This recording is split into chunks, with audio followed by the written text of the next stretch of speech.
candy-colored clown they call the Sandman tiptoes to my room every night, just to sprinkle stardust and to whisper, go to sleep, everything is alright.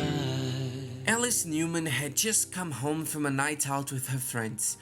Instead of the conventional access to her house, she saw a wall with a sign that said Hyde Park. Curious, she wandered into the site.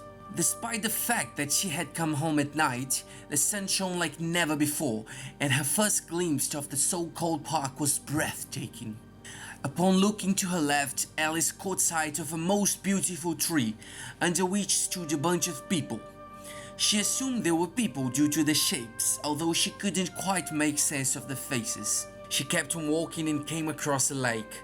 The ripples on the water reminded her of all the trouble she had had to face in her life, and it gave her a sense of purpose. She looked to her left and saw a sign forbidding some behaviors. That's too bad, she thought. I really wanted to catch some fish. Then she remembered she hadn't brought any fishing gear to begin with. She looked right again and noticed a man standing on a rock by the lake. His eyes were staring directly into her soul.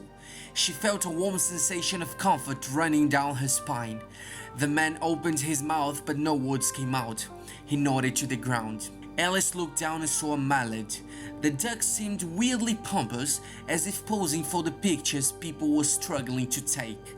The duck gawked at her and spoke. Do not sit on the throne.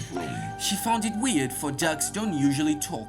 The duck continued his endeavor, swimming and giving strange advice to people. Alice continued walking. She eventually found a chair made from the stump of a tree. It was badly battered, but had the most eerie energy that seemed to drag her towards it. Ignoring the mallard's advice, Alice decided to take a seat. As soon as she sat down, a wall appeared in front of her. There was a sign that read Newman Center. Wait a minute, she thought. Is that mine? The wall dissolved in front of her and the whole scenario seemed to twist and turn and fade. Alice opened her eyes. She was standing in front of her house. It was still winter. Shaking the obscure vision from her mind, she went inside to take a hot shower and fall asleep with her plush goose.